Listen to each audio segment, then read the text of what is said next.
தங்கத்தாமரை பதிப்பகம் வழங்கும் ஜூலி கொடுத்த விலை chapter 2 part A.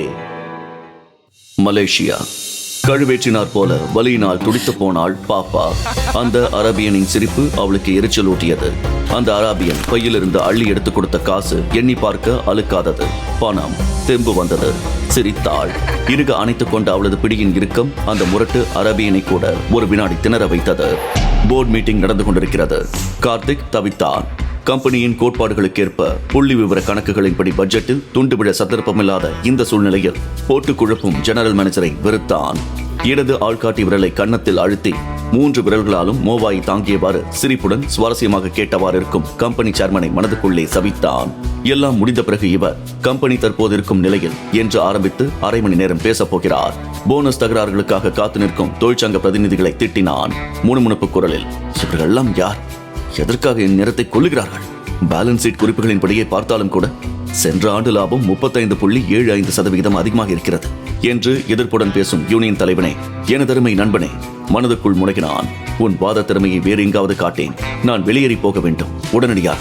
Right now. Doctor என்ன சொல்லியிருப்பார்? 2 பக்கத்திலும் ஏன் சார் என்ற கேள்வி வரும்போதெல்லாம் சின்ன சிரிப்புடன் ஒற்றை சொல்லாக வெயிட் ஸ்பீக். ஆஹா. பேசும் எனது மதிப்பிற்குரிய நண்பரே, கம்பெனி சேர்மன் துரையே, விஷயத்தை 2இல் ஒன்றாக போட்டு உடையுங்களேன். தயவு செய்து நான் என் மனைவியை பார்க்க போக வேண்டும். என் வருங்கால வளர்ச்சி பற்றிய முக்கியமான ரிப்போர்ட்டை பற்றி பேச வேண்டும். அவசரமாம், புரிகிறதா? மிக அவசரமாக. டாக்டர் என்னதான் சொல்லியிருப்பார்? ஆகவே நாளை 3 மணிக்கு சந்திப்போம். அப்போது நிச்சயம் ஒரு உடன்பாடு, ஒரு சுமூகமான தீர்வு காண முடியும் என்று நம்புகிறேன், எதிர்பார்க்கிறேன். சேர்மனின் உரையை தொடர்ந்து கூட்டம் கலைய ஆரம்பிக்க முதல் ஆளாக வீட்டுக்கு வந்து நின்றான் கார்த்திக். டாக்டர் என்ன சொன்னார்? பரபரப்பான அவன் கேள்வி வீணாகி போயிற்று. வர வர இந்த வேலைக்காரிக்கு திமிர் அதிகமாகிறது. சிரிசிரித்தாள் சவிதா. டேபிள் குப்பையெல்லாம் அப்படியே இருக்கு, அதை எடுத்து போக கூட பொறுமை இல்லை. பெருக்க சொன்னா டான்ஸ் தான் ஆடுறா. சவிதா, இருக்கட்டும், நாளைக்கு கணக்கு தீத்து இந்த அப்படின்னு கையில கொடுத்து நடவெளியன்னு கழுதைய தள்ளிடுற. சவிதா, நான் சொல்றதையும் தான் கொஞ்சம் கேள. நீங்க சும்மா இருங்க. இந்த மாதிரி விஷயங்கள்லாம் நான் ரொம்ப கெடிபடியானவன். அது இருக்கட்டும், நீங்க ஏன் எப்படி களைச்சு போயிருக்கீங்க? களைப்பா? இல்லையே. சரியா சாப்பிட்டா தானே? மத்தியானம் சாப்பிட்றச்ச கூட ஏதோ கவனமா இருந்தீங்களாமே. டிரைவர் சொன்னா. அது இருக்கட்டும் சவிதா, நான் கேட்ட கேள்விக்கு என்ன கேட்டீங்க? நான் கவனிக்கலையே என்றவள் அவன் எதையோ கேட்க வாயை திறக்கும் முன் கிளம்பினாள். கொஞ்சம் இருங்க, டின்னருக்கு காலிஃப்ளவர் மசாலா கறி பண்ண சொல்லியிருந்தேன். போய் எட்டி பார்த்துட்டு வந்துடுறேன். இல்லைனா சமையல்காரர் சுத்தமா அவிச்சும் மசிச்சும் வைப்பார். காலிஃப்ளவர் அரை வேக்காடா இருந்தாதான் ருசி. சவிதா, கொஞ்சம் அதட்டலாகவே வந்துவிட்டது கார்த்திக்கின் குரல். கொஞ்சம் பொறுங்க மிஸ்டர். கொஞ்சலுடன் பேசி அவன் கோபத்தை அலட்சியப்படுத்தினாள். போய்விட்டாள். தவிர்க்கிறாள். என் கேள்வியை தவிர்க்க பார்க்கிறாள்.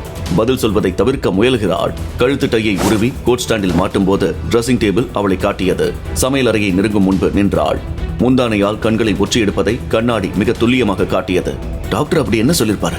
பதில் சொல்ல அவள் தயங்குவதை பார்த்தாலே விஷயம் ஓரளவு விளங்குகிறது. ஆனால் திரும்பி பார்த்தான். அவளை காணும். மோடாவை இழுத்து போட்டு போன் டயலை சுழற்றினான். ஹலோ, டாக்டர் வாணி இருக்காங்களா? இருக்காங்க. நர்ஸ் பேசினாள். செக்கப் ரூம்ல இருக்காங்க. 5 நிமிஷம் இதோ வந்துருவாங்க. காத்திருந்தான். டாக்டர் வாணியின் குரல் ஹலோ என்ற போது அவன் ஏதோ கேட்க நிமிரும் போது போன் இணைப்பு துண்டிக்கப்பட்டது. நிமிர்தான் கோபமாக. போன் பித்தான்களை அழுத்திக் கொண்டிருந்தாள் சவிதா.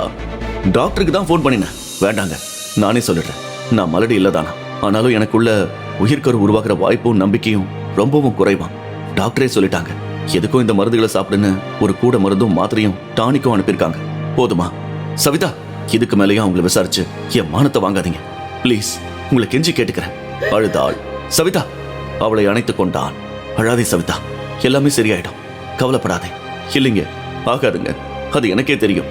அவனை நிமிர்ந்து பார்த்தாள். அதனாலதான் நான் ஒரு முடிவுக்கு வந்துட்டாங்க. அவள் பேச பேச ஸ்டாப் இட் என்று கத்தினான் கார்த்திக். இந்த கதையின் தொடர்ச்சியை அடுத்த பாகத்தில் கேட்டு மகிழுங்கள். மேலும் இந்த புத்தகத்தை வாங்குறதுக்கு டிஸ்கிரிப்ஷன்ல இருக்கிற லிங்க் கிளிக் பண்ணுங்க. அப்புறம் மறக்காம எங்க சேனலை சப்ஸ்கிரைப் பண்ணி தொடர்ந்து உங்க ஆதரவை கொடுங்க.